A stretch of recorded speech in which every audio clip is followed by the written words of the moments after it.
Wave. You were there around the same time MJ takes a step back from the league. Did he ever pull up? Oh, for sure. The time that I remember most was he came to watch us practice one time, and he jumped into practice a little bit, right? You know, Mike was out there playing cats one-on-one. He was playing Stack one-on-one, playing Donald Williams one-on-one, and asked me, did I want to jump in? No. No, I got sense.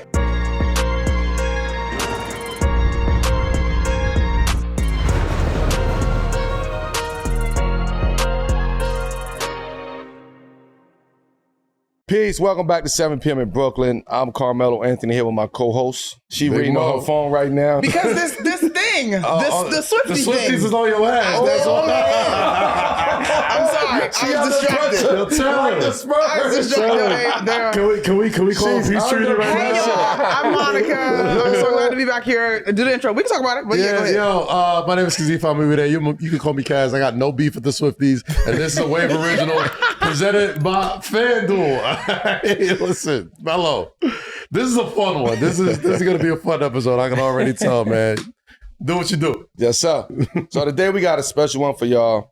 Our guest is one of the most respected players of his generation, a champion, a Philly legend, a Tar Heel, one of the most skilled bigs the game has ever seen.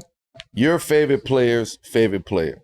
The Portland stories, the Shaq and Kobe battles, helping end the Lakers dynasty, the texts, the quotes, the reputation, the forces, all of this shit. Underneath all of that is one of the smartest, most authentic hoopers the league has ever had. So today, we get into the stories behind the stories. The way players saw him, the way the media covered him, and the game that still carries pieces of his influence. Rasheed Wallace, welcome to 7 p.m. in Brooklyn. Thanks for having me. Thanks for having me. Yes, appreciate it. How you feeling though, man? How's everything? How's coaching going? Man, I can't complain. Going pretty good. Yeah. Going pretty good. You know, coaching at a high school down in part of the same league that you know Melo supports. We're in the Nike Scholastic League. I coach Tennessee Collegiate Academy. Okay. It's about maybe in Millington, Tennessee, about maybe an hour outside of Memphis, 45 minutes outside of Memphis. Okay. Yeah, we just get it in. Our main goal is to develop kids and try to get kids into college. That's our whole bottom line. What kind of coach are you, Sheed? Aggressive. Okay. I'm not terribly shocked. Yeah. You know, I'm not going to sit here and sugarcoat things for you and you know, oh, come on, okay, you can get it next time. No, hey, yo, get your ass there. Like, come on, stop playing. Like, because if not, you go. Yeah. Come on, right here, we ain't got time for it. Especially, I try to tell a lot of these kids, and you know, Melo, like, y'all this close. Y'all this close to being in the NBA, yo. So keep doing all the right things. Keep doing all the positive things with the work ethic and things of that nature, and you'll get there. Well, I'm glad you mentioned that because you're around a lot of kids who have chances at the NBA. So let's take it back a little bit. Let's go back before the league, before UNC, where you were just a young dude from Germantown, you know what I'm saying, hooping at Simon Gratz. And, man, you talk and you coach a lot of kids who have a chance at the league. When did you know in your playing career or in your life that you had a shot at playing in the NBA? To be honest, I didn't know until I was sitting courtside in my first game with the Washington Bullets. Oh, wow. To be honest. Really? And that was actually my first NBA game I've ever been to as well. Really? Yeah. Wow. Growing up, you know, I'm a Sixers fan at heart. You know, I love my Sixers. And growing up watching Doc, Bobby Jones, Andrew Feets, Tony, and Hersey Hawkins, growing up watching them, you know, of course, who didn't want to be like them, you know, growing up. But I like basketball because of my older brother and this one young lady who lived across the street from me growing up. Yeah, she was all city, but I'm like maybe like 9-10 years old. I don't know what all city is. Okay. You know what I'm saying? I didn't know no basketball lingo because I grew up in the track field. That's my original love before any sport is track and field. Okay. So she had a nice derriere, and you know, but so many words. And we get it. She actually played one-on-one with me. Yeah, you know, and played one-on-one with me. And she told me how to shoot and told me like, yo, when you shoot, you gotta extend your elbow, lock your elbow, gooseneck. Taught me the form and everything. And it's the same thing wanted to be like my older brother as well. Yeah. So that's how I got into basketball, and then just took it from there. As I went to Gratz, was just in a gym. I didn't really do AAU. I'm not sure if you heard of a league that we got there in Philly. It was called the Sunny Hill League. Yeah, of course. We played the Sunny Hill League, it went from middle school to high school to college to pro-am. And so it was always more repping for your hood opposing to different AAU teams, and you know how it is now. You're going and you got all the all-stars from your area, but it was us repping our neighborhoods. And so grew up with that in the Sunny Hill League, and then went to Gratz from there. And man, Mr. Ellaby, just my high school coach, just took off from there. And you know, we won 3 city championships, 3 out of 4, 2 national championships. Nice.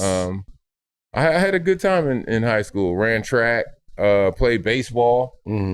Just a all around athlete, just loving it at that time. And I didn't know, to be honest, I didn't know I was going to college. Because it wasn't in my family.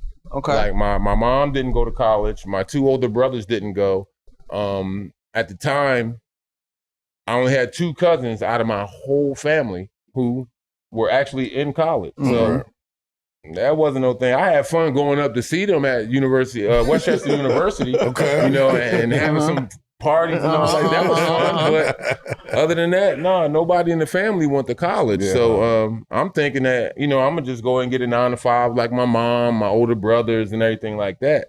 And my high school coach was like, "No, you're going to college." He said, "You're going to get out of here. You're going to play basketball because it can take you across the world. It can do a lot of great things for you, for your family, and this and that." And then here it is, you know, 30-some years later. I'll be damned if he wasn't right. You know, I'm thankful to the Most High of He's blessed me with the skill set to be able to help others, to be able to help my family, and to be honest, still be able to live my same lifestyle that I was when I was playing, with me being retired. So nice. You know, I'm just thankful to the Most High with that. Yeah. All right. So college does come into perspective, the opportunity. You choose University of North Carolina.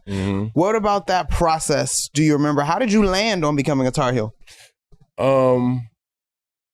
Well, my Final 4 was Villanova, Temple, Georgetown, and Carolina. Hey, okay. So Villanova and Temple, that's because the hometown. We knew the coaches. My coach was like, "Look, out of respect, even if you don't even take a visit there, you got to mention them because you're up there so much." So I put them in my Final 4, and I was actually thinking about going to both schools, but took my visit to Georgetown as well, took a visit to Carolina. All my visits were nice, but I think, to be honest with me, that was sealed the deal. I'm coming home from school, and, you know, coming home from track practice, and I got my Discman on, you know, not Walkman, my Discman. You always got your shit on. Back in the day, when you listen to music, there's a thing called a CD player. You close it. And then it was a Discman. And then you plug in the headphones. So just so we're clear. Had my Discman, unlocked the door. So at this time, it was just my mother and I, and we lived in an apartment. And so the main hallway was the shotgun style. It would go straight to the back to my mom's room, and then on the left, it was the bedroom. On the right, the bathroom. And on the left, it was the living room. So I'm walking, and out of my peripheral, I see some bodies. So now I'm kind of nervous because I'm like, I know my mom not home. She should be at work. So I'm like, man, do I really want to look back here and see what it is? So I gave a little movie joint like. And I look back there, look past the wall, and who's sitting in the living room? It's my mom. It's Coach Smith, and in my opinion, the greatest Carolina player to ever play for the University of Carolina, Phil Ford. So Coach Ford and Coach Smith sitting in my living room. Now, mind you, I say a good 14 and 16 hours ago, they had just won a natty. Yeah. You know, I'm watching them on CBS. One shiny moment. You know, I'm seeing all. I'm like, all right, that was nice and everything. And I was like, man, that's nice. The school I'm thinking about going to just won. And I'm like, all right, what are y'all doing here? Y'all should be somewhere celebrating. Right. And Coach Smith was like, hey, we celebrated last night. And he said, it's back to business. He said, you know, the grind doesn't stop. I was like, man.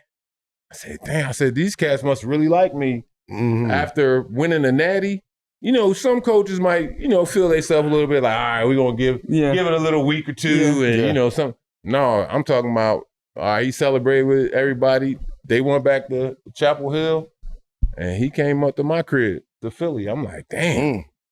I'm like, and that, I mean, I don't know. I know the head coach is all part of recruiting. Right. Right. I know this. But the head coach doesn't always go out. Hell no. On the recruiting Hell trips. no. And then for me, for him to be sitting in my living room, and then so he was already talking with my mom, and I didn't know. And he came in there, I was like,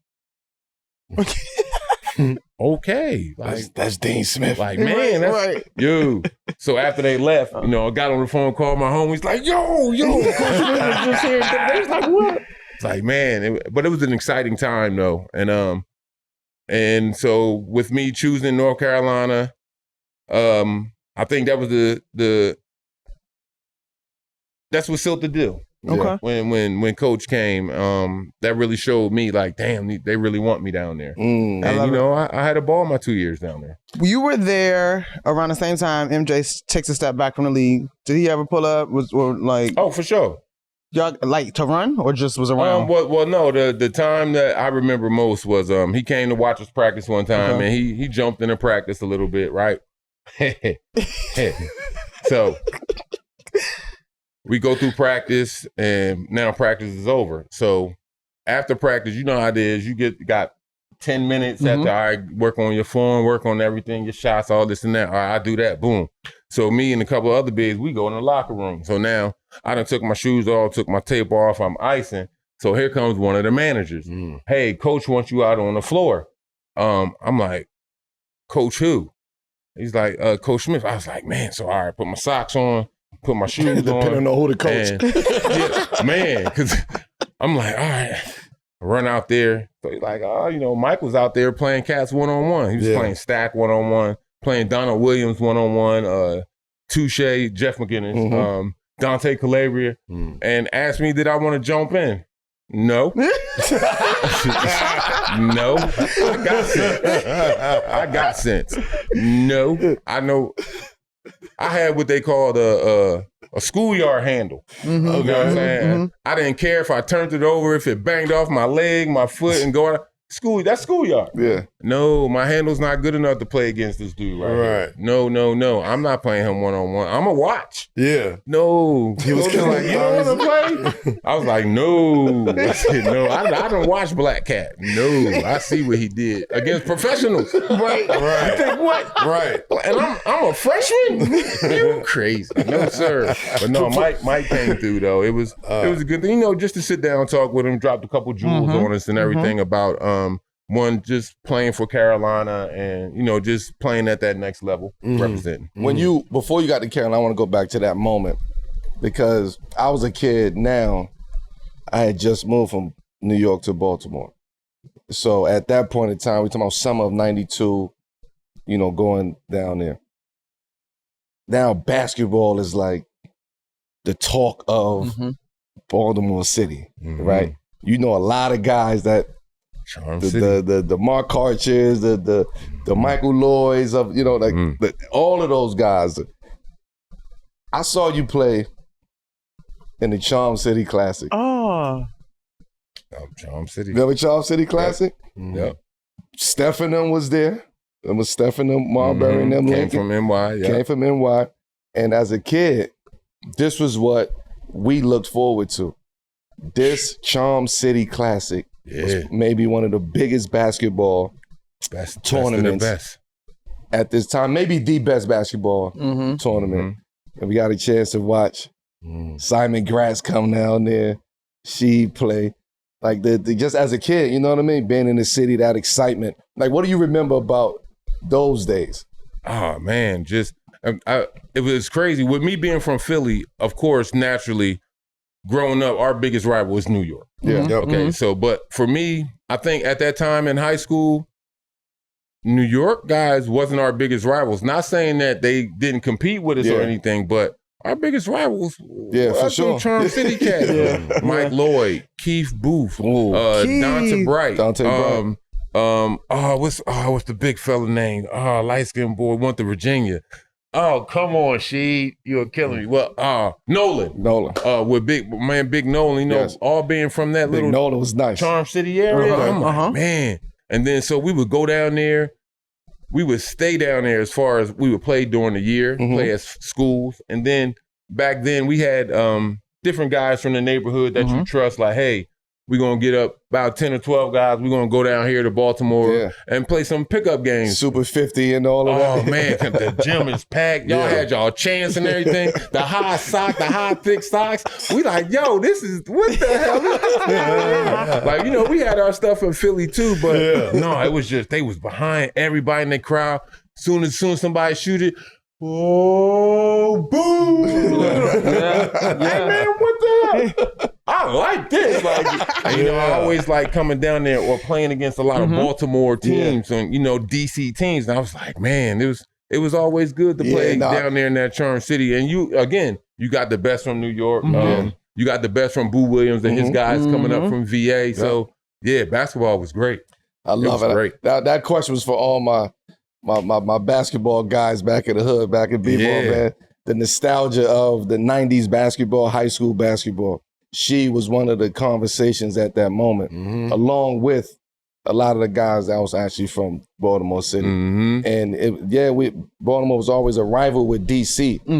But when Philly came down too, it was almost a different type of rivalry. It was more of a respected rivalry as opposed to what we had with DC. Now, DC wasn't a disrespected rivalry. That was some whole other shit. Yeah, but Philly that's home base. Coming down there was like, oh shit, this is a different type of energy of Philly coming down. So I just had to ask that question. That's amazing. I love that. So obviously I'm younger than y'all, but my dad used to ref the Charm City Classic for forever. Okay. And I would like go do stats like when he was, when we were coming up. Classic? Yeah, Charm City Classic. My dad's like ref in DC, yeah. He used to do that in the Chris Webber tournament. Chris Webber, one time me and my best friend erased the whole quarter from a team, but my dad ended up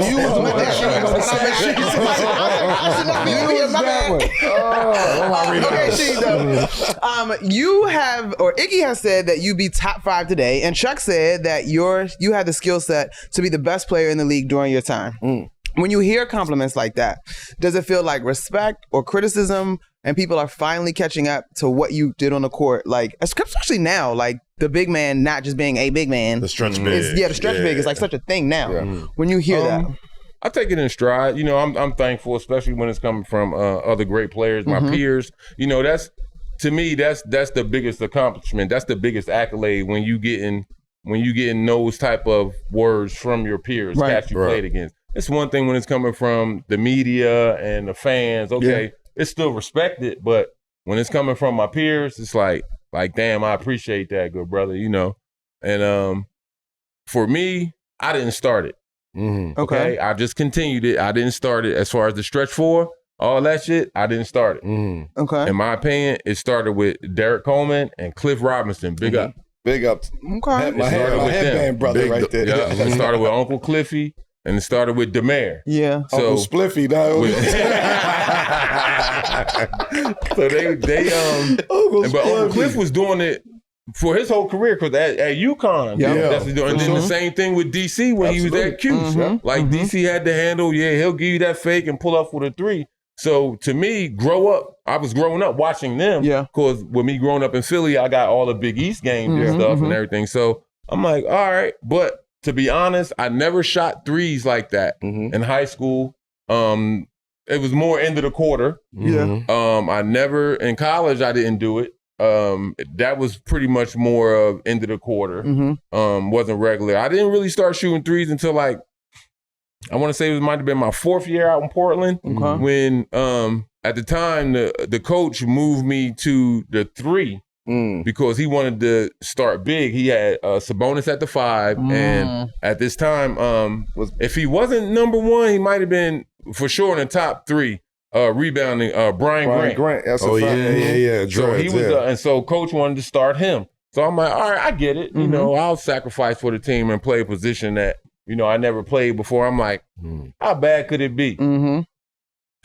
Hey, yo, I have a newfound respect for y'all wing cats. On everything, I have a newfound respect. especially going against bigs like me, because I'm gonna hit you with all the screens, the forearm shivers, and everything. Yo, I handle myself pretty good, except when we played LA. Glenn Rice. Running your ass my ass up. You gotta chase him. Yo, I'm talking about, he had it all. He had the three. Give you the fake, I'm putting it on the floor, left or right for the pull-up. Or I might go to the back. Man, I never had, he had me running around in circles. I didn't know nothing he was gonna do. I didn't know like the little tricks y'all have out there and all that. Like, all right, I'm gonna fake this way, and then I know that big gonna step up and do whatever.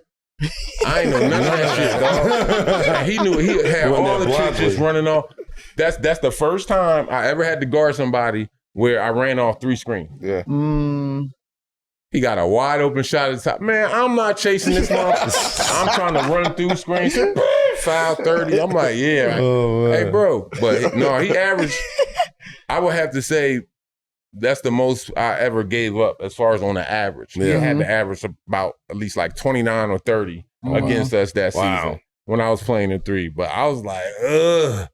I was shrimp fried rice, yo. He was cooking my ass out there. And, you know, of course, like, I'm going to play. I ain't going to give up. Right. I'm playing him and all that. But, sheesh. Man, that's it. You're reminiscent of I was going to take you back. Sorry. Yeah, That's my bad. And Glenn Rice is a bad boy, man. Like, Well, that's the only time I ever played the 3. And that's when I started shooting 3. Yeah, okay. You know, the coach was like, look, you out there, shoot them. Right.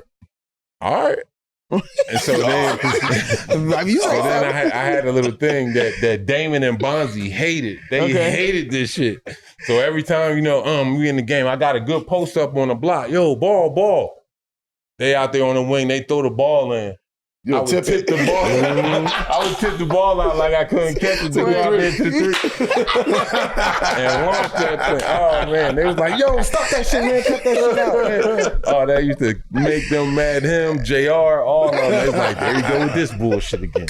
I'm like, all right, so let's play hypotheticals. I love this question. I feel like in 2026, you a player like yourself would have 3 plays ran for you. You know what I'm saying? So let's just say we drop 27-year-old Rasheed Wallace onto you said Pistons. What? 3 plays ran for a 27-year-old Sheed? No, I mean like plays from 3. Like plays from, you know what I mean, the outside, not 3 plays. The offense going exactly. So in your opinion, if you drop like yourself, your 27-year-old self on let's just say the Pistons next year, what do you think your stat line is in this year's NBA with your skill set? What? And on this Pistons squad? What? Playing with that Pistons team now? What? We would definitely be a top contender in the East for sure. But what your numbers They already that. Bro, But you won the championship. The same way that you went there in 03 and won the championship. It would be crazy because now it's a totally different game. And I try to tell people, like, the kids now are more energetic. You know, they want to shoot more of the end shot, which is the 3. But for us back then, no, we had a chemistry to it. So you take 3 shots. Yeah. One of them 3 shots, you got to go to the basket. No matter if you make or miss the jump shot, you got to go to it. So it's the chemistry. So I think if I put myself in today's game and it ain't no real touching, right? Oh yeah, I light their ass up because he's not a stretch 4 now. Yeah. He's a 5. He's a 5. He's a stretch 5. Oh yeah, I didn't think about that. Centers, do you know, can guard that shit? I light their ass up right now. Cat is an extension of he's an evolution of where he was because he went from a 4 to a 5 and then a stretch 5. And look what he's doing out there. Yep. And I'm not comparing at all, but I'm saying his mentality in today's game would be too much. It would be I'm not even talking about the text and all that shit. I'm talking about the mindset of dominating. Yeah. So if I can dominate you from 3, I can shoot 10 threes if I'm him today. Or I can go down on the block. Yeah. And I can go down on the block and go 10 straight times and get a bucket off each shoulder if I want to do that. That's a different type of athlete. That's a different type of basketball player. I think the biggest impact that I would have, though, to be honest, will be on the defensive side. Hey, vocally. Yeah, absolutely. Because you got a few cats that play a little bit of defense, but that's what I hung my hat on.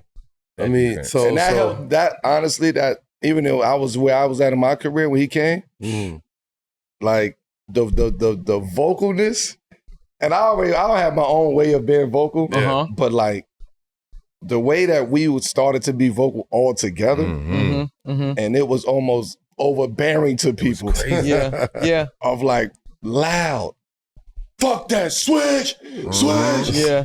fuck that, Yeah. where you at? Close out, like fuck that. Get your ass over there. Get the fuck over there. Like, could you imagine him?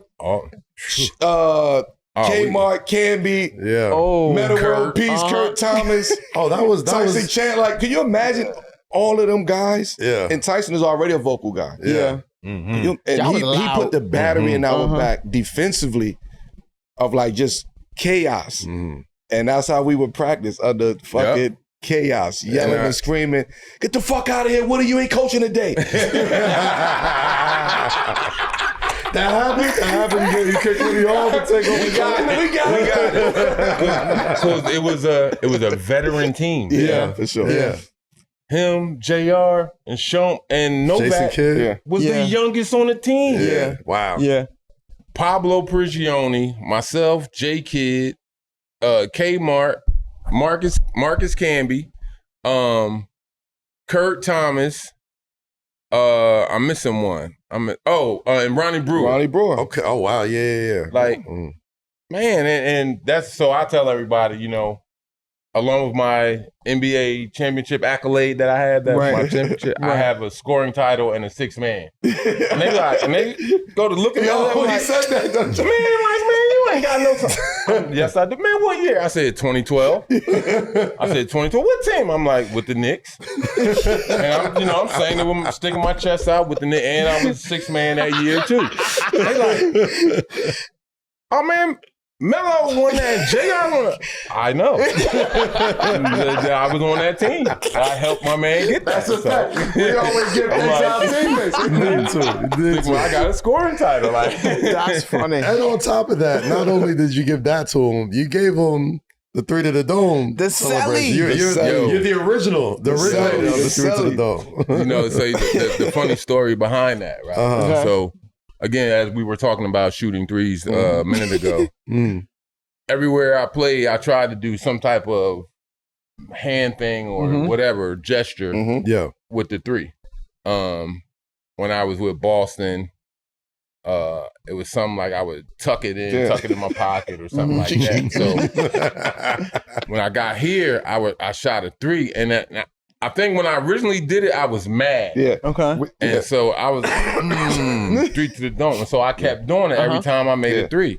So boom, we in practice one day. He was out pissed. there in White Plains. I get a call.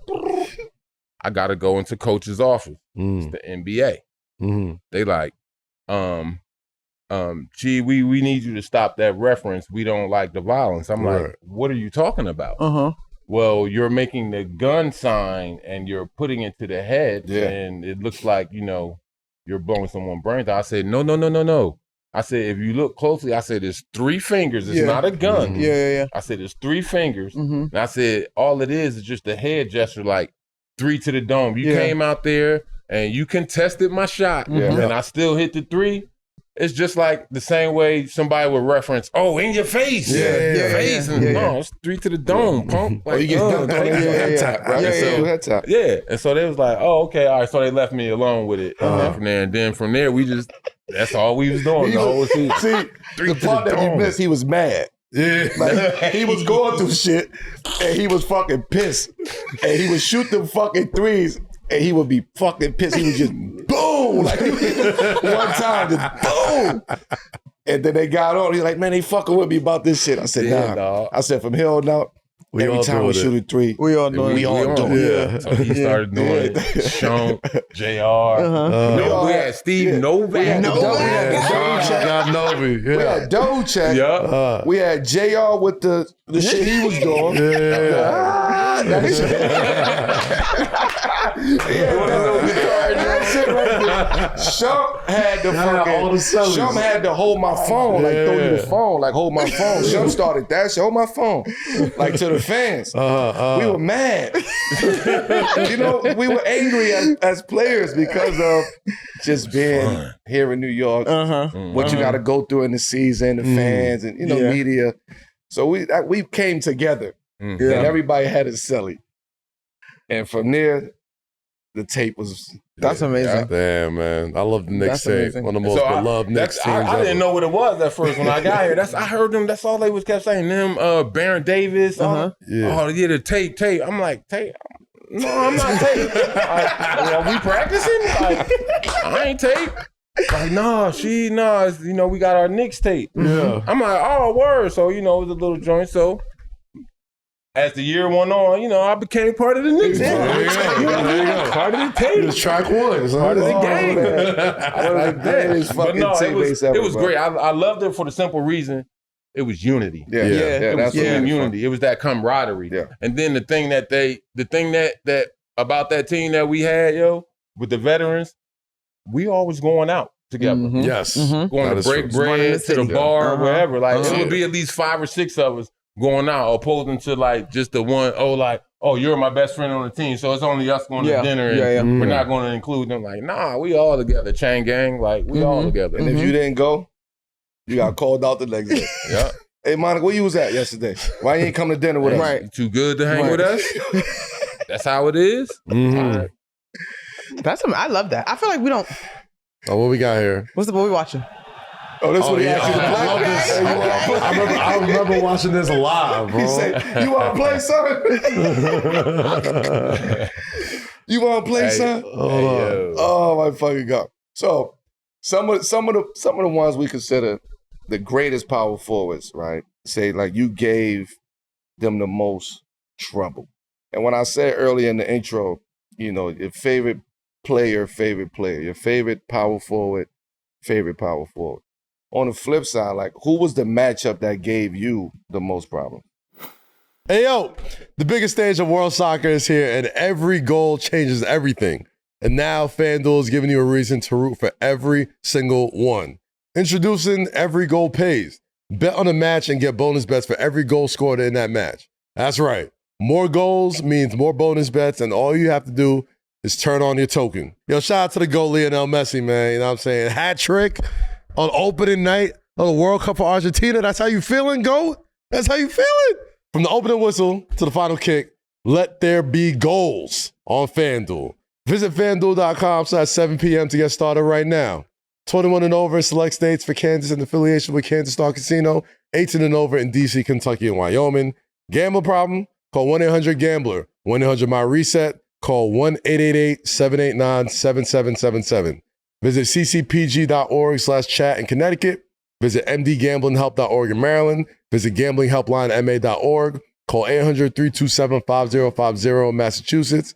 Call 1-877-8-HOPE-NY. Text HOPE-NY for New York. Or call 1-877-770-7867 in Louisiana.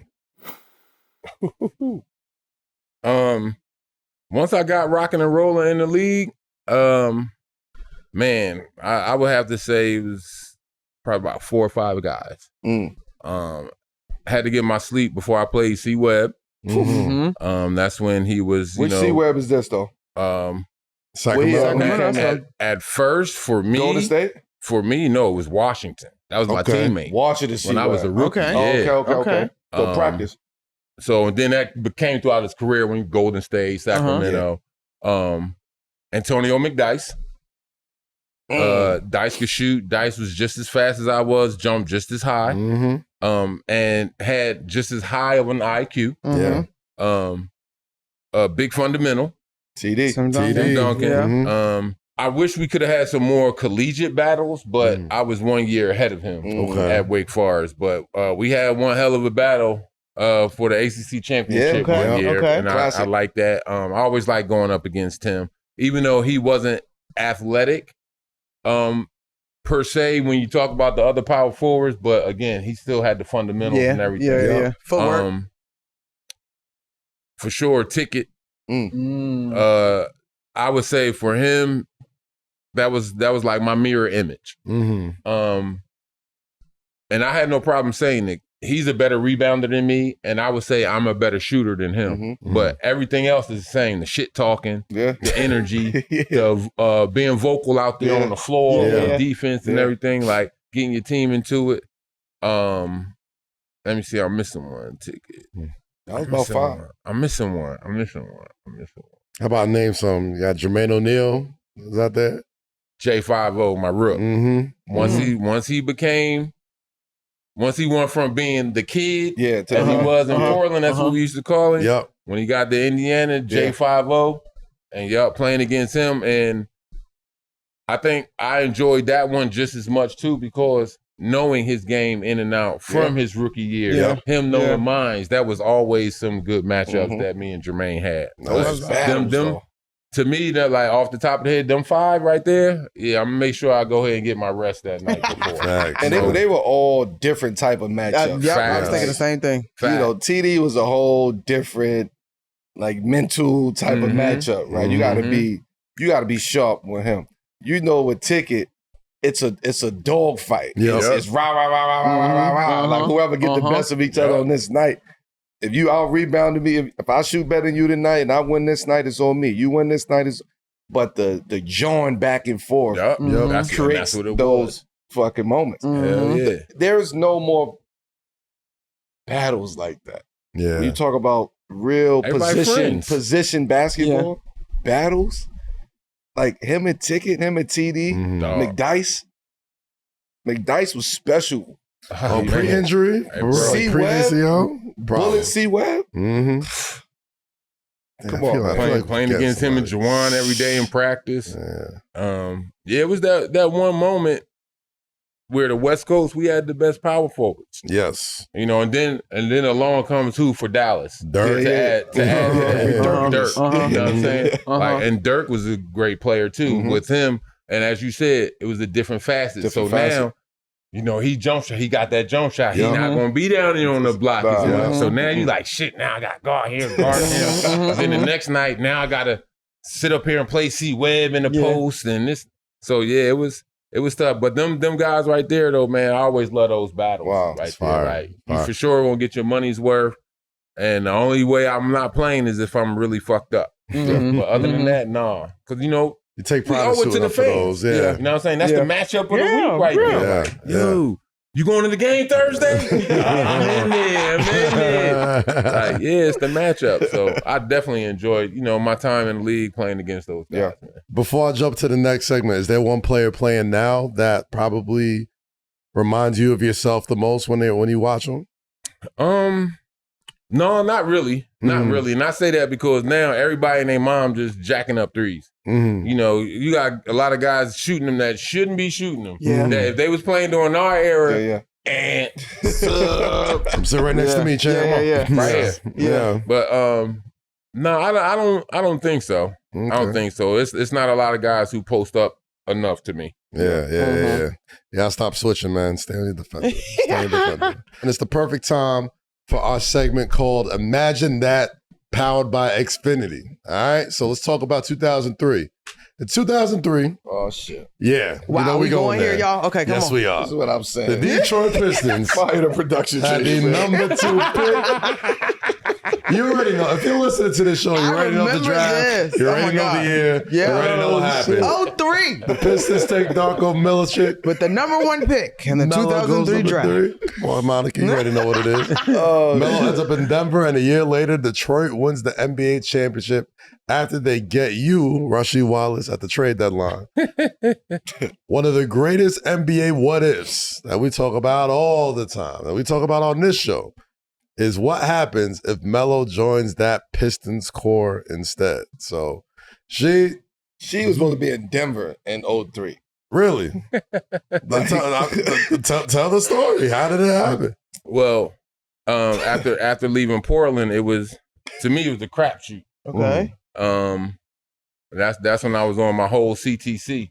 Yeah, cut the check. Yeah, I say that too. I saw myself as a gunslinger, a hired gun. So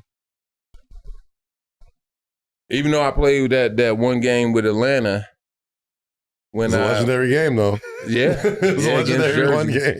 When I did get to Detroit, it was different. Mm-hmm. It was different with those guys. I didn't know if we were going to win it or not.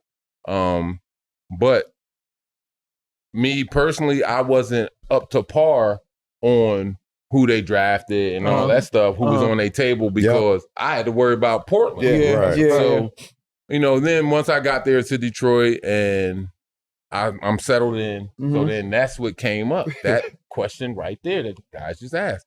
Yo, with a couple of the homies, yo, man, we should have drafted Melo. This and that, man. Darko ain't shit. He's just sitting there. Damn. Damn, I'm my like, bad, dog. Darko. Tough, right? I'm like, yo. Tough. I'm like, no, the boy Darko can play, man. Yeah. I'm like, real talk, Darko can play. The thing about Darko could shoot the three. He was skilled. Okay. Darko could He put was it on skilled. the floor. He was athletic. Darko was 6'10", 6'11", could do a windmill. Okay. Like he had athleticism. But I think if he would have had some of his homies who was really there for him, Yeah. for the basketball side, Yeah. to come Support. over with him, he would have been a different been player. Mm-hmm. Hey, you're a young fella, you don't know too much about American basketball, Yeah. and your first coach is Larry Brown. I got That's a Sheed crash right by course. me. You already know those mind games right there with Yeah. coach. But he's gonna pull the best out of you. But no, in practice, Ben and I and Eldon Campbell, Mm-hmm. he used to fuck Darko up. Yeah, I can And imagine. Darko coming right back at us though. But it was just, you know how it is. Some guys just can't click it over to Right. the court. The You know, in game. practice you do good, but you just can't turn that switch for game time, 7:00 when you sit on the popcorn. So they was like, oh man, if we would have got Melo, we would have won more and more and this and that.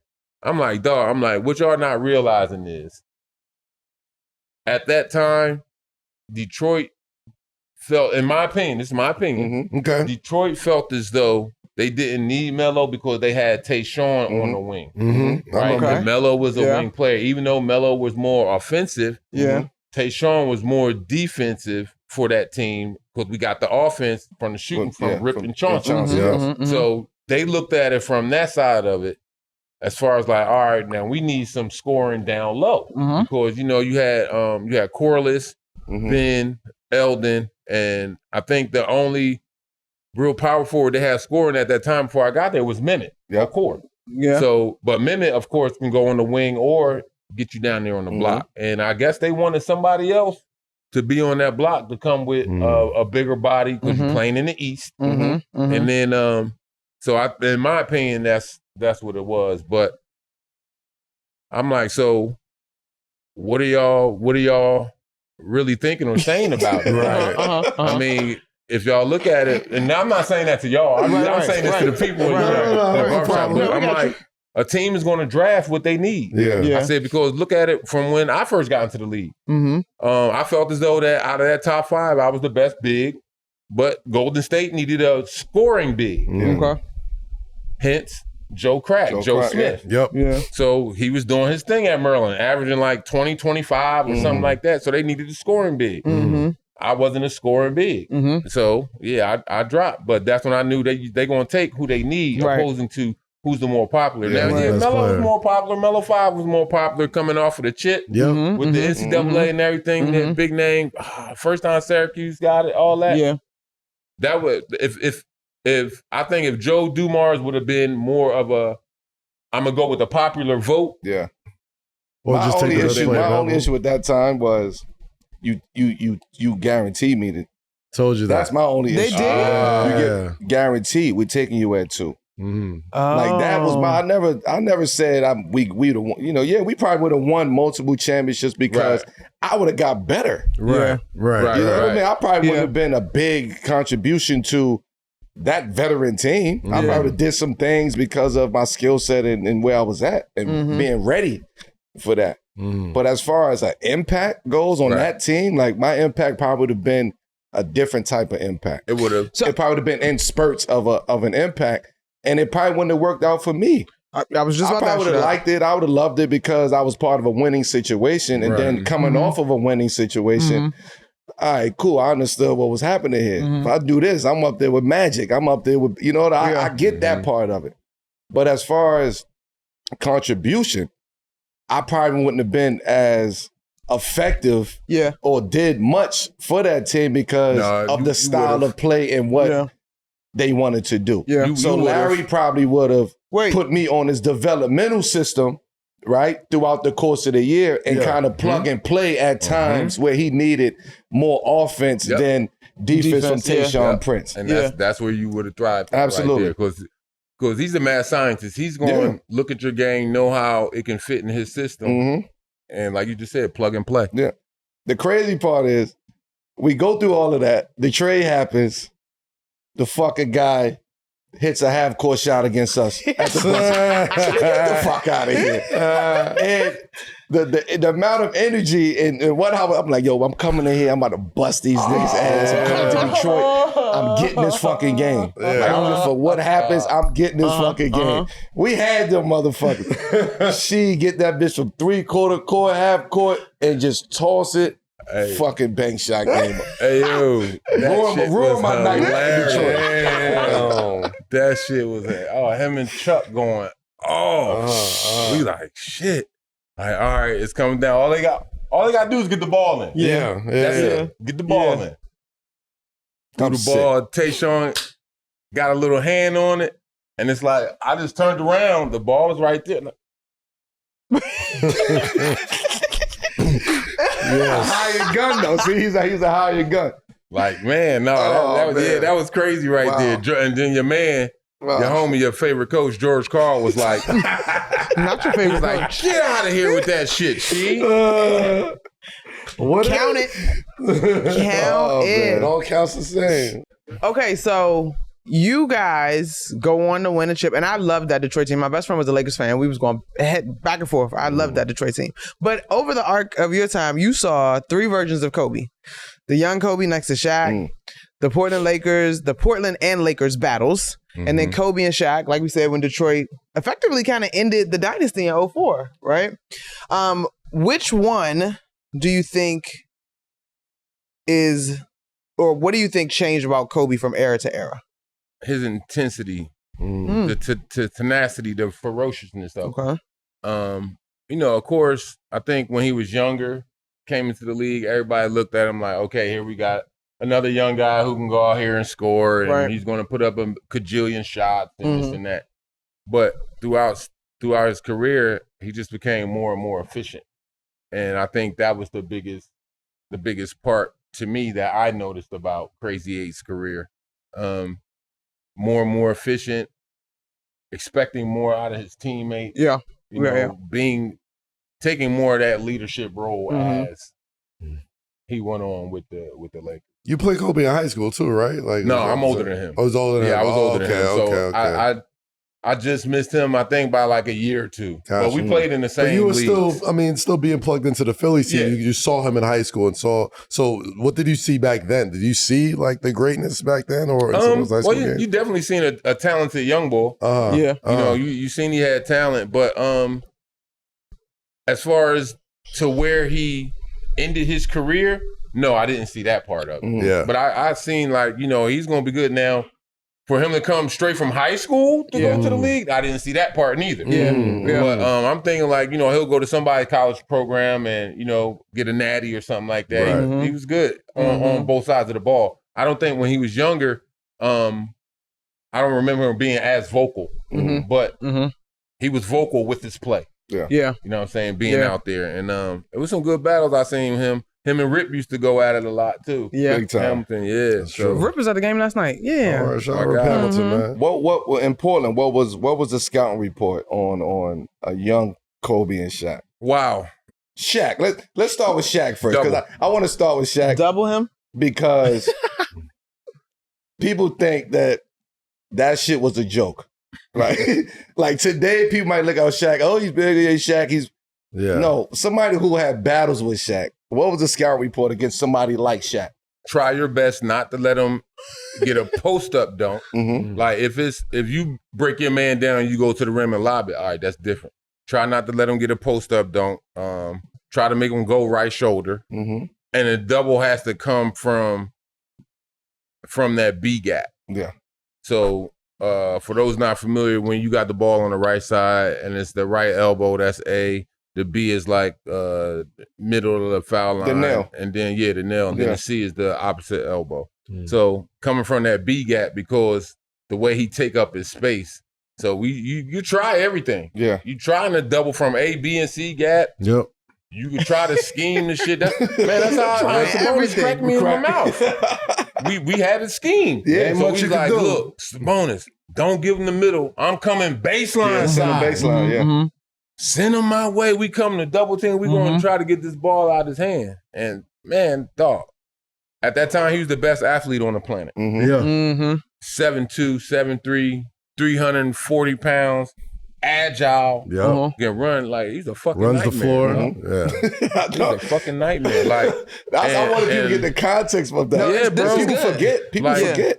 I'm telling you, I so many elbows I done took. Yeah. And ain't none of them intentional like he trying to hurt you, but you out there playing, you in the game. Yeah. Like damn. Yeah. Come on, big fella. Like, shit. Like, get out the way. Man, no, but at that time, he was the best athlete on the planet, man. And what you gonna do? And then the refs helped us out, though. Oh, okay. Refs helped us Really? out, though. Okay. Yeah. Because they was like, looking at him like, okay, this is a big man right here. Like, it's gonna take more than just a little arm slap and to get him to be. So they really let us fuck Shaq up. And that's why Shaq got mad with a lot of that shit. You seen him throwing a lot of elbows and that. And then when they came with that hacker Shaq shit, oh, man. I know big fella wanted to fight a lot of people, yo. A lot of people for that. So she having dealt with Shaq, young Shaq, whatever, he's the name that people bring up mostly when they talk about Victor now. In terms of a guy that fundamentally changed how you have to defend, how you got to hoop. Do you, having had your experience, do you think that that's appropriate? Does it align? No. Oh, okay. No. Tell me more. Wamba Wamba's a good player. Wamba Wamba. Yeah, Victor Wamba Wamba. That's my man. Wamba Wamba. Great player. Okay. He's a great player for today. But the difference, of course, is the body weight. Okay. Shaq was outweighing guys by at least 80 pounds. If you didn't have another big man that was like 7'1", 7'2", a big fella. Yeah. Yo, come on, I ain't the biggest of people. Right. And, damn, I got guard this dude. Yeah, and I'm a 4. But it was times I had to switch on to him because Sabonis might have been in foul trouble, or the second big might have been in foul trouble. So now we're running down the court. I'm the first big down. Yep. Oh, he right here in the middle of the paint. Oh, I got a foul. Yeah. Big foul. And then it's time I'm letting him know, big foul, I'm about to foul you. Like, it's me, I'm about to foul you. Man, because I don't want to catch one of them on purpose elbows. Oh, man. An angry elbow. Yeah. Like he was the best athlete in the world at the time in his prime. And just going against him, it was tough. And then to add to it, now you bringing in Crazy 8. Yeah. That's like, sheesh. I at first I started looking at, especially when Phil Jackson went there with that triangle. I looked at it like, damn, if Mike would have had a dominating center, it's over. I mean, it was already over, but I mean, as great of a player as Mike was, if he would have had a dominating, just imagine if Bill Cartwright was dominant. Was dominant like 25 and 12 every night. Shit, Michael had more than 6, right? Yeah. You know what I'm saying? So just the sheer power of Shaq is why you can't put those guys in the same class. Yeah, fact. Now, granted, Wamba Wamba definitely got a better jump shot. Okay. The big fella, hey, he gonna come with the left-handed hook, right-handed hook. Big fella got work down there in that post. Yeah. And you got to stop him. And he going to dunk the ball. He's not going to try to lay it up like. Put your hand in there if you not want doing those sidestep jumpers or anything like that. He's not avoiding contact. No. Yeah. And now today they avoid contact. That whole Euro bullshit, they avoiding contact. You ain't Euro and Shaq. You not Euro stepping Shaq. Because he going to hip check the shit out you. You going down. You going to get hit. I'm always rocking a good pair of frames, and Sunglass Hut is here to get me right. If you want to level up your look for the summer, this is where you go. Facts. They have summer styles for whatever your vibe is, too. From Oakley to Burberry. Whether you want something classic or something that stands out a little more. they got you covered. And some of those summer exclusives hit different too. You can find the kind of pair that can really set your whole fit off. And the in-store experience is elite. Their shades experts really know their stuff. And if you want extra peace of mind, the Sun Love Protection Plans give you 12 months of accidental protection. A great pair of shades is the perfect confidence booster. As soon as you put them on, you know you feel different. The A1 service doesn't stop there. You can make your shades spotless and shining with their care kits. They keep your shades clean, fresh, and fitting right. And you can pull up to the store at any time for free spray refills, cleaning, and adjustments. At Sunglass Hut, you can find the styles you love with prescription lenses. That means customers can get their vision right by easily adding vision correction to their frames with lenses starting at only $100. Want to step your summertime shades game up? Visit Sunglass Hut and find your perfect pair of shades for the summer. Sunglass Hut, own your moment. Being connected is one thing, being rewarded for it is another. As an Xfinity customer, you're automatically an Xfinity member. That means you get access to magical benefits just for being a part of it. We're talking epic experiences, everyday perks, special discounts, and surprises you didn't even know were coming. It's more than service. It's value beyond the screen. Xfinity membership rewards you just for showing up because loyalty should come with real benefits. That's Xfinity membership. Shit, I gotta ask you. I'm a wrestling fan, man, and you know, after you won the championship, you weren't just wearing rings. Y'all was walking around with the world championship belts. You know what I'm saying? Look at y'all. Wallace, all that type of stuff. What made y'all say we can't just have rings? We need the belts too. Fucking Darvin Ham. I was like, we got to do something else. If we win this, you know, I'm sitting back with the homies in the session. I'm like, man, if we win this, I'm like, man, we got to do something wild. Mm-hmm. Everybody get rings, and you know, you make the rings bigger and bigger. Like, all right, that's cool. Mm-hmm. Got it. So I hit my cousin Reek. I'm like, yo, don't you still know the boy from WWF? Back then it was the WWF. Yeah. Mm-hmm. Yeah. Like, don't you know the boy from WWF? He's like, yeah. So I called him, and he hooked it up. And I was like, yo, I want to get the belts for everybody. Nice. And he's like, okay. He's like, well, he said, the one thing, though, he said, it's going to say World Wrestling Heavyweight Champion on it. I was like, I don't care. I said, you know, it's just a symbolic reason that we're wearing it. Yes. It's like, okay. And so I got everybody nickname that we had on there and stuff. And so I didn't tell nobody. So when all the belts came, loaded them up in the car, drove to the arena. We had a game that was opening game. Yep. Asked the security, yo, help me carry these into the locker room. So we had a little side room, put them in the locker room. So Coach Brown, you know, we ready to play. Coach Brown came out. We did the film, all this and that. And I was like, yo, I got something for y'all. I said, you know, this is a memorable night because we were getting our rings. It was a ring night. I said, I was thinking of y'all. I said, I want to make it different. I said, hey, Jerry, that was our security guy now. I said, Jerry, could you help me get these boxes? And when I showed them the belt, they said, everybody was hyped, right? So Ben was the one, because at first, for me, I wasn't going, I didn't think to wear them out. Right. But Ben was like, man, we should wear these Jones out there.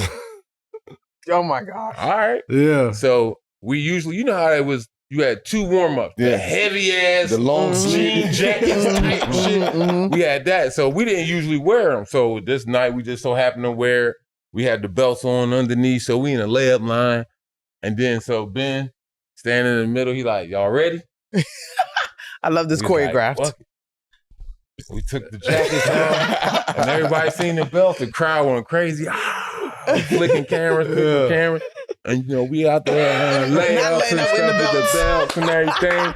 And, no, it was great. It was great. And, that's amazing. From there on, that's when the whole belt thing started. And y'all kind of started. Aaron Rodgers came with his. Yeah, y'all kind of started that tradition. I love it. Steve Novak came with his. I was like, all right. And now WWE, whenever somebody wins a championship, the first thing they do is send them a belt. And like they know they're posing with the trophy. But whatever they shit ain't saying World Wrestling Federation. They shit saying National Basketball Association. So he set the tone, and now they switching that shit up. Look, it ain't got the man on there like this, slapping the other dude and everything.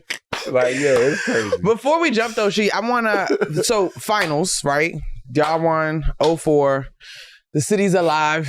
Knicks, incredible opportunity this year. Mm-hmm. But I think I'm always curious about like the finals mentality or like the energy. It's so few of y'all that have the opportunity to actually be the last team standing. Mhm. Right. Like when you got there, did you know? Does it something clicked in the postseason the way it went down with the Knicks? They just kind of looked like a different team. Like in the journey to capture those, it was still 16 wins for you, right? It was 6, yeah. To get those 16 wins, what's happening? What do you remember of that run? Just focusing one game at a time. Okay. I think with that run, the hardest challenge was the Pacers. Mm-hmm. You know, they had a great team. They matched up with us evenly across the board. Yep. And once I got there, I knew we could have a special team. To be honest, I didn't know we were going to win a championship. That wasn't even in my mind. But I was like, yo, we could make some noise. Right. You know, we could at least move up a couple notches here in the East going into the playoffs. Mm-hmm. But then after a few games, a lot of things just clicked. It's a click. Okay. Believe it or not, as quiet as he is off the court, on the court, been out there talking. Yeah. So now Mm-hmm. I ain't got to do all the talking. I'm like, oh, that's great. So now I got somebody else at, you know, certain plays, defensive plays, directing me. Oh, that's great. I'm like, man, that's a big help. Then everyone on the team was responsive and respecting each other. Mhm. It wasn't nobody like, I didn't come there with no ego. Yeah. From Portland, like, yeah, I'm used to getting, you know, 15 to 20 shots a night and this and that. Like, nah, I don't care if I get 2 shots a night. Yeah. As long as we get this dub, dog, Yep. that's our main thing, getting this dub. But during that postseason, we knew it was special. Mm-hmm. We knew it was special. And then once we ended up beating that great Indiana team, Yeah. and here we are now, we're playing the Lakers. Yeah. And it was like, okay, as we call them, Team Hoff, or I should say, as Stern called them, Team Okay. Hoff. Team Hawks. Okay. Yeah. But we knew playing them, beat the first game. Second game, Crazy 8 hit a great shot. Mhm. Lakers, we going back to Detroit, and this one, the series was 2-3-2. 2-3-2, yeah. So we on the plane pretty much all at the same time, man. We all like, y'all know we can't go back to LA, right? Yeah. Because we know what's going to happen if we go back to LA. And we were all on that same accord. And, man, it was just that excitement, man, that just going out there and playing against a great team like that excitement, like, I just loved it. Yeah. I just loved it. Even to this day, still get excited about it, watching the finals. Like last night, watching that game, Yeah. like, you know, that was a good game, and it's always that nostalgic moment. Oh, yeah. And, you know, it's like, just take you down there every time, man. Yeah. That memory lane. I love Yes, it. sir. All right, shit. We have a segment on the show called 7 p.m. Moment, presented by Sunglass Hut. Shout out to Sunglass Hut, man, too. I'll get my voucher after the show. Word. This is that point of your life, personal or professional, where you're at a fork in the road, a moment where the choice you make sends you down a very specific path. Like, what was your 7 p.m. moment? Man, to be honest, I would have to say what I mentioned to y'all before. The first time I was at an NBA game. Like, I knew I wasn't getting no burn. I was cool with that. But Right. I'm just sitting there because I'm playing behind Webb and Jawan and George Mirasan. But I'm just sitting there like, watching them go up and down like, damn. I'm actually in the NBA. Like, Mama, I made it. Like, you know, that was my moment right then and there. Like, you know, I was thankful. Said, you know, my little prayers in my head at that time during the game. Thankful to the Most High for, you know, giving me here, this and that, blase. But I would have to say, for me, that was my 7 p.m. moment, my realization, like, yo, we made it. Yeah. Now we got to stay here. That's And that was the next thing that I was thinking about. Half of it was over with by making it. Now we got to get here. Yeah. Wow. Well, that was our 7 p.m. moment, sponsored by Sunglass Hut. Own your moment. He just owned his. Make sure you own your moment. That's right. All right, so, yo, We got to talk about it, man, because I watched the doc a few weeks ago. Incredible doc, by the way. It was great. The JailBlazers, you know what I'm saying? He fucked my man Mighty Mouse over. It was wild, son. Shout out Damon Stoudemire. I lived in Lake Oswego too, Chef. That's what you said. Oh man, so let's talk about the JailBlazers. We changed the narrative over there. There you go. There you go. What's one story people still don't know the full truth about when it comes to the JailBlazers? I would say, to be honest, us in a community. Okay. Yeah. Like they don't mention or want to give us the props about being in the community a lot. I know during that same year they were talking that so much trash about us. Like I had won a monthly community award. So did Damon. Damon helped open up, built school libraries, did a lot of things in the community over there in Northeast Portland where you have a lot more minorities living at. Yep. We would do, this is what I really love. This is what I really love. So, of course, Terrell Brandon's from Portland, too. Okay. So, him and Damon would put on a softball game for the neighborhood. So, Terrell Brandon owned a barbershop, so he would get his homies from the barbershop and his friends versus Damon and his friends. So, I played with Damon, and every summer I was out there, we would play softball, at least 3 games. In the community, it would be a big thing out there. Free food, the drinks, the bouncy houses for the kids, all that. And it wasn't no thing like we weren't trying to do it for the media. Yeah. You know, we were just out there doing it for the community and just being there for the community. And I think that's one of the things that goes unsaid with us. We was always out there in that community doing a lot of things individually and together. Yeah. And we felt the kind of the residual effect of you guys being there, right? And I think by the time I was in Portland, the conversation started to, well, it was already changing and shifting as far as like, man, what about bringing these guys back? Yeah. Right? And these was conversations that I used to have with the GM and the president, like, yo, man, why don't we don't bring, like, man, we gotta bring Sheed back. Like, for me, like, that's what I know Portland from being. Like, it's Sheed. So, gotta bring Sheed back. Yeah, no, we gonna work on it. We gotta get all of them. We gotta get all of them ready. We gotta get all of them on the same page. Yeah. They would come back to me. Yeah, we got probably like 7 of them. We trying to get like 3 more. So finally, you guys, I seen in the documentary that you guys came back. So when you know Portland and you lived in Portland, you understand what Portland is about. You understand what they mean to the city of Portland. Forget the bullshit. Yeah. You really understand the impact that those guys made in Portland. From kids all the way up to because you the only show in town. The only show in town. So despite anything that ever happened, they always will be the Portland guys. Like that's Portland's team. Absolutely. That's their team. So we felt that after. And then the only thing I didn't like about it in the documentary, it said at the end, in my opinion, it made it seem like the way they chopped it up. Like I still said, fuck the city of Portland. Oh, yeah. All of that. And the way that they chopped it up, that answer that I said wasn't even to that question. Right. Yeah.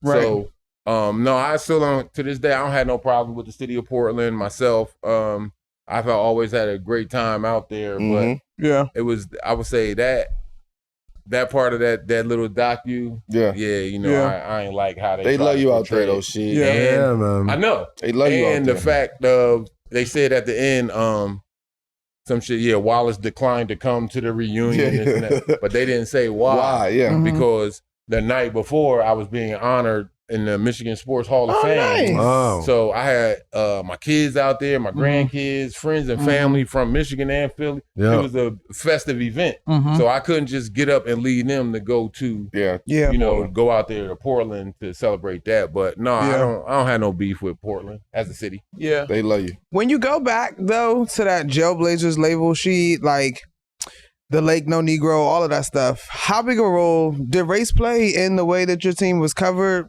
police, the whole bit during the time in Portland? It played a huge role for it back then. I'm not sure as far, I haven't lived there in quite some time, so I'm pretty sure with the way that things are, times have changed a little bit, hopefully. But no, racism was real huge back then, especially coming from at that time the police force. Mm. You know, and not all, but about 3 people in the media. Mm-hmm. You know, they would just, like I said, they would set us up. Mm-hmm. You know, okay, we just had a game.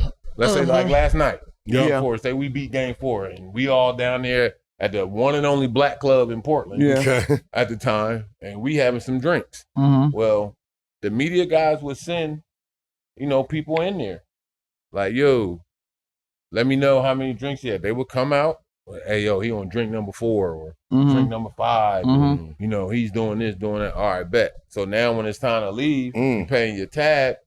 Once you start paying your tab, on you. you go to the parking lot. Now, you walking across the street, all right, they can get you for public intoxication because you stumbling. Yeah. But they ain't really nothing. Mm-hmm. But once they get you behind that wheel and you pulling out, operating that motor vehicle, now it can turn into something different. Mm-hmm. Whoop, whoop. Now, not only can I get you for a DUI, but now, blow on this too. Like, no.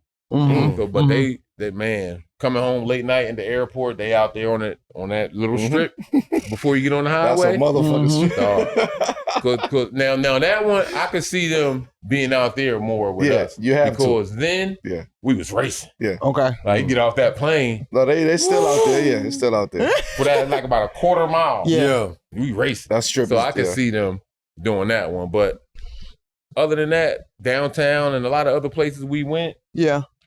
Nah, it was the media everybody wanted to make a name. Yeah. You know, off of negativity. Yeah. But people laugh at the both teams play hard shit, right? But that was clearly you getting to like the breaking point with the media. You spoke on the media, how they set you up. During the JailBlazers doc and during podcasts, doing things like that, how has your relationship with media changed? Is you're really good at it, by the way. It's different. It's the best different now. storyteller of all time. Right. It's different now, being part of it. But in my opinion, though, it's still you still can make a good story. It ain't got to be no bullshit. Like if I'm writing for a magazine and I'm interviewing you, I ain't got to make up no shit like, oh yeah, Carmelo Anthony came to the interview late and he was playing with his nose a lot and you know this and that. Like, what the fuck?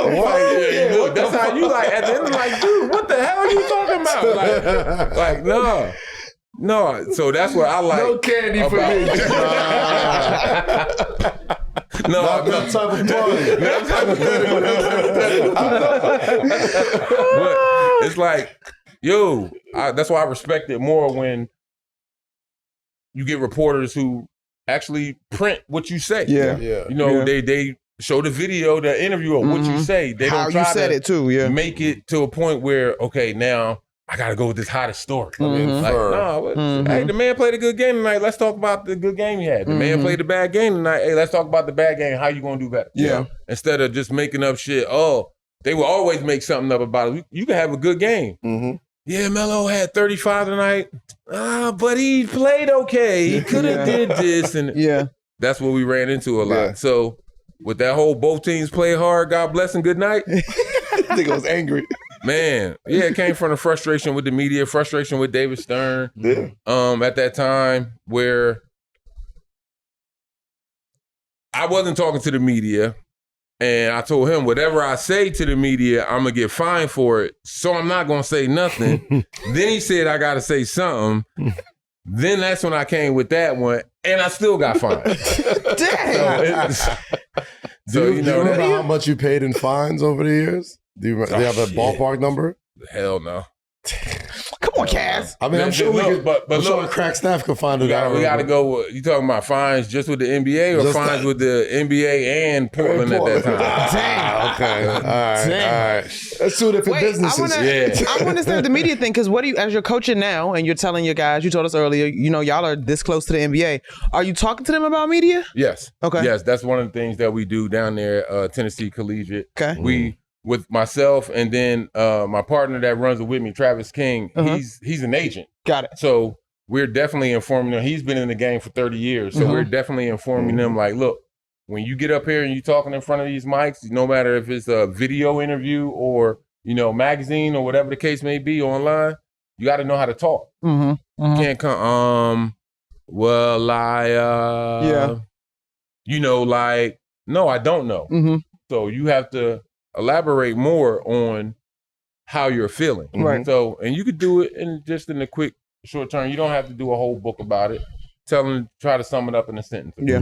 So we give them little tidbits, little media coverage on social media as well. That's a biggest thing right now. Facts. Yeah. And even if it's not a kid on my team, and if it's a high school player that I know, like, yo, let me see your gram, dog. Yeah. You know, we don't need none of all this, and you know, you out there.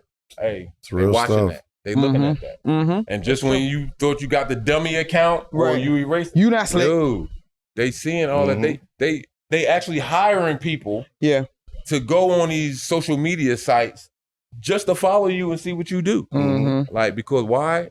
Now with the NIL, it's all about money. For sure. You're a professional now. You're an investment. Yeah. Mm-hmm. An Yeah. investment. Mm-hmm. You got to get that ROI. For sure.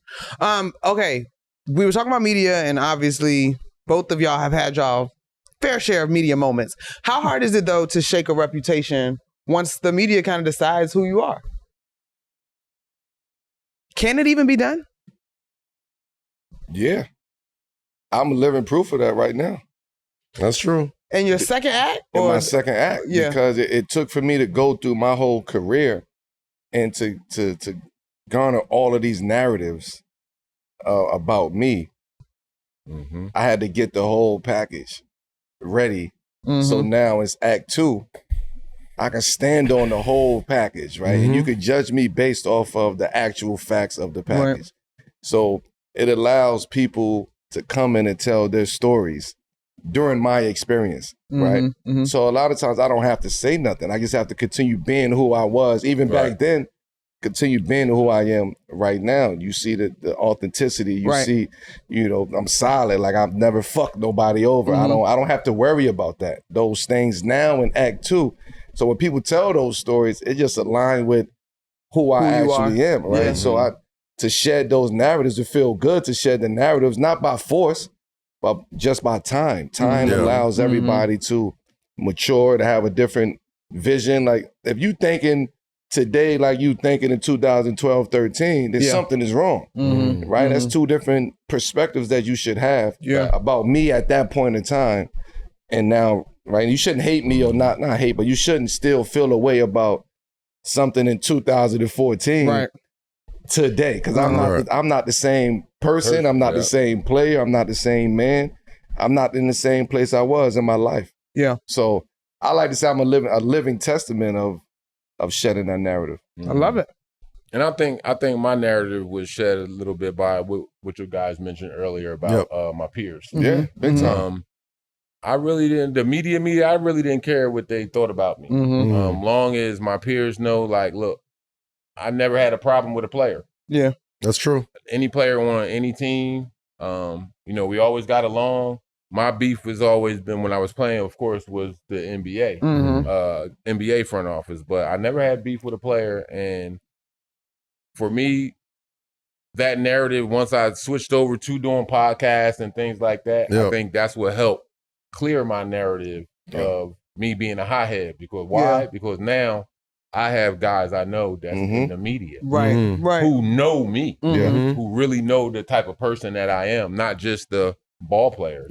I think that's what also helped change the narrative, because there's so many podcasts that we do for motherfuckers that we play with, know, cool with, all of that. Like, and now people get to see, like, oh, all right, he ain't just a hothead. Yeah, we're just connecting those dots. Like, damn, Melo really do care about the game. And, you know, this and that. Like, okay, you get a whole different perspective. Now, well, shit, I'm going to start tuning into more of his interviews or podcasts. And, you know, you'll get them late age fans. Organically. I think a lot of fans still kind of, they remember careers in flashes, I think. Moments, so, like, for sure. For yourself, for Melo, like, they remember whatever it is they remember from when they first saw you, whether it's a technical foul or get into a ref with you, whether it's, you know, whatever it is they have negatively initially, it's always in a flash. The good thing about media now, especially podcasts and all this type of stuff, is that you get a little bit more of a well-rounded sort of like look at a lot of these players. And you guys are a lot less guarded too. You know what I'm saying? Like when you got a game tomorrow, like you can't just say whatever, you know what I'm saying? Like you can't just go and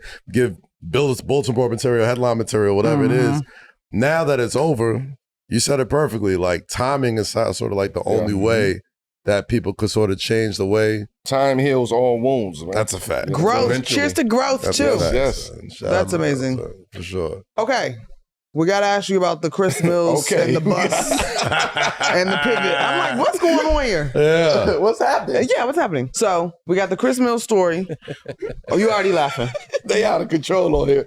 I'm just telling you that. We're here. Come on, Sheed. Why you laughing? I didn't get the question out. We just had a conversation You on here right here. about getting a full scope of Chris our Mills is out here players. acting like Melo. We got to talk about it. Like Chris Mills, whatever. Chris Mills is Chris Mills out there, man. Whichever one it is. Why you laughing? Tell me. Just tell me why you laughing. All right, go ahead. I know what you're gonna say. He stopped the bus? Is it true? What happened? What do you remember? No, it's true. All right, come on. Give us the Sheed story. That shit'll smash out there. All right. So I was with Portland, and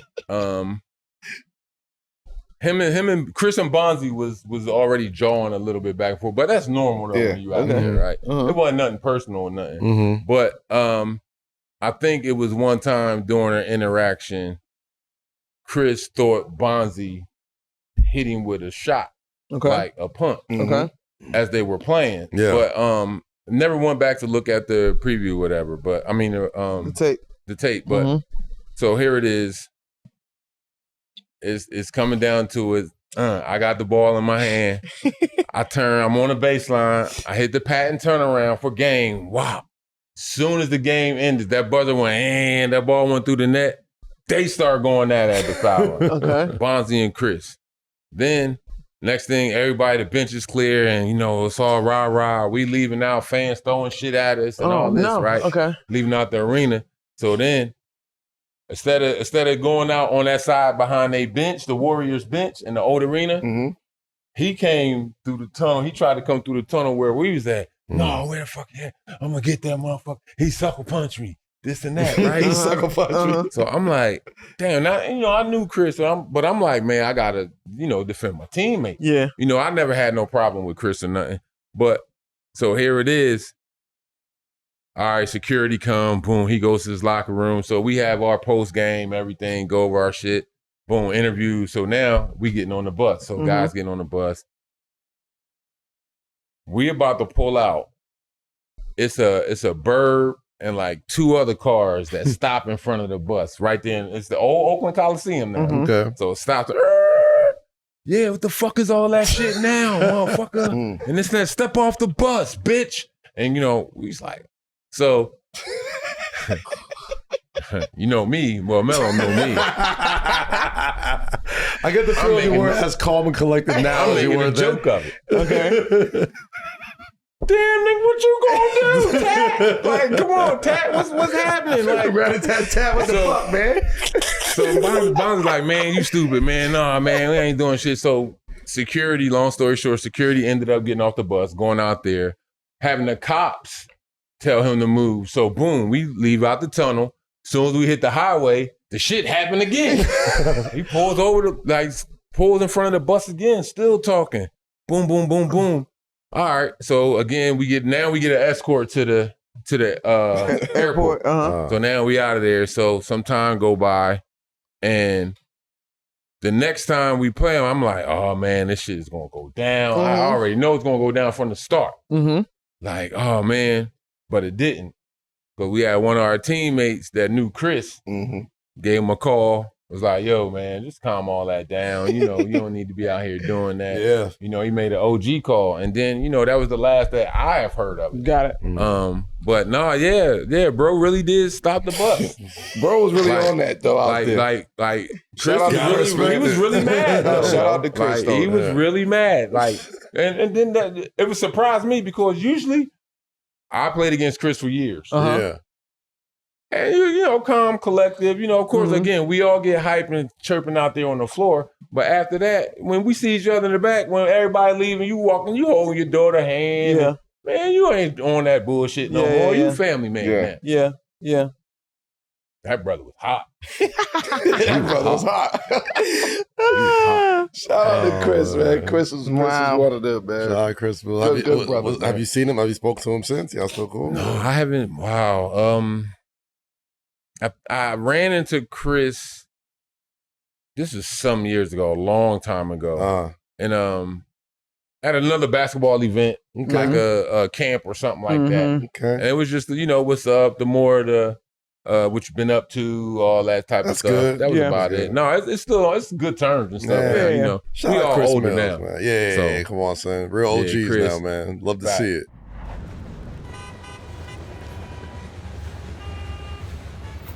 Love to see it. You know what else I love to see? America's #1 segment, Shady. You know, you over there fading. Come on, y'all. You see me. You see me, dog. I'm like, we gotta get Cass some sleep. Fuck the fuck out of here. We made it. God damn. I wouldn't trade it for the world, though, man. Game 4. Never forget it. Sheed, this is your first time here. So what we do, we play fuck with it or fuck out of here. We're going to look at some viral videos, some viral things that have been online. And it's very simple. If we fucking with it, cool. If you're not fucking with it, you get the fuck out of here. All right? Are you ready? Let's do it. Now, usually we have a lot of big descriptions for these videos. And on this one, we have next to nothing. So it just says, let's just check this homie out right here on the block. So I guess it is time to check homie out on the block. What are we looking at? He got a burger glizzy. Oh, fuck out of here. He got a glizzy burger. Is crazy. FOH for real. Fuck out of here. Cody got a glizzy. He's disguising the glizzy as a burger. And a hamburger bun. You know what? Y'all gotta stop, That's man. funny. Yeah. You want a glizzy that bad, dog? Fuck out of here. If you want a glizzy that bad, bro, just put it on a hot dog bun, son. Like, nobody is... Hey, eat it in the house. Eat it in the house. Eat it in the house. Yo, knife and fork. Man. Eat it with a knife and fork. If it's that deep. You know what I'm saying? You ain't got to hide it in a hamburger bun. Eat so the you glizzy with a Let that knife man eat in peace. See, Cass, you tired, bro. Oh, You tired. You talking about good. we got son.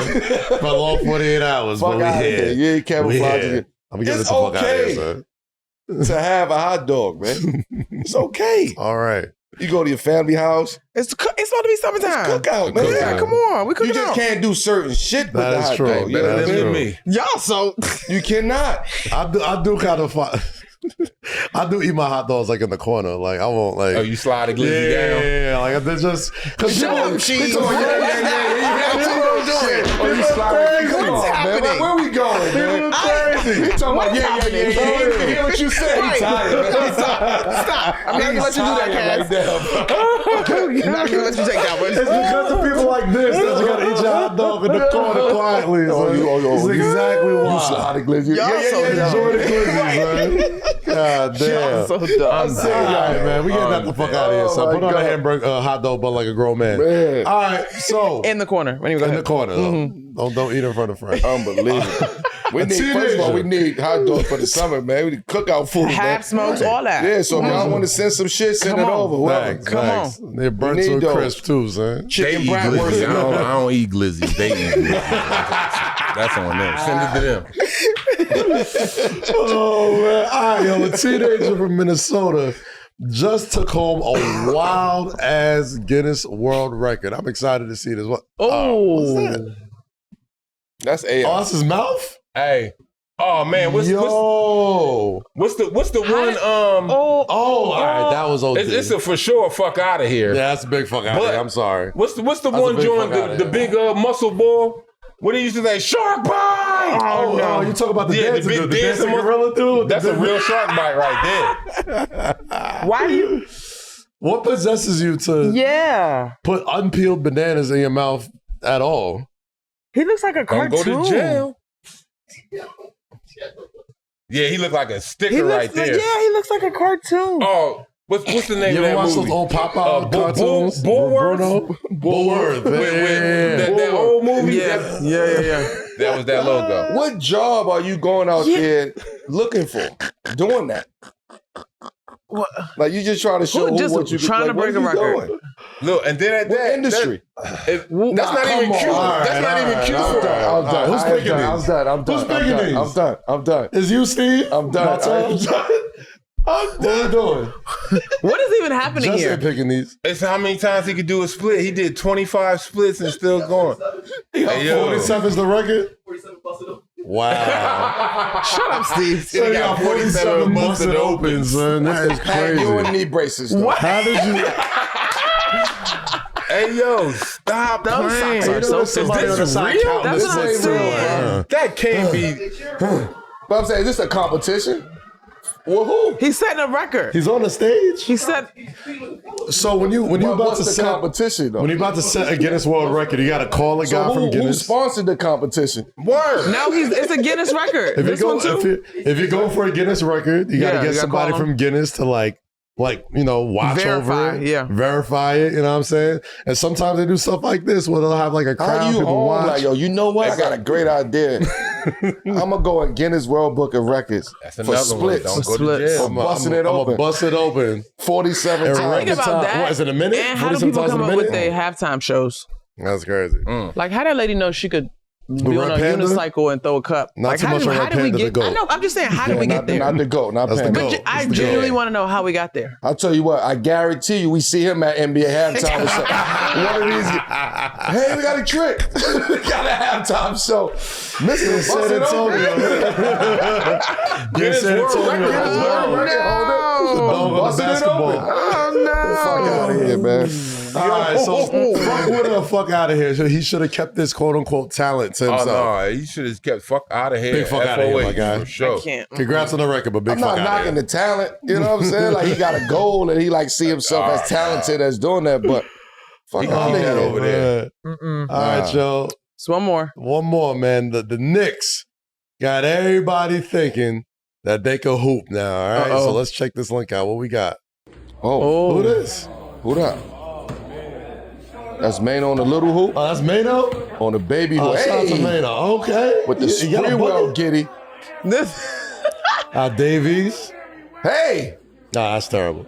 That's terrible. he went to the rack though. He went to the rack. It's all about going to the cup. You know? we gotta take get the chains jewelry off. somewhere. Gotta get Yeah, the jewelry off. yeah. Okay. So all right, so he taking the chains off. I hope you really good at something. Now East could hoop, so that's why I see him on the side. Like I know he could play the Nah, Towson. yeah. What is that? He's played at Towson, but this ain't East playing right here. Nah.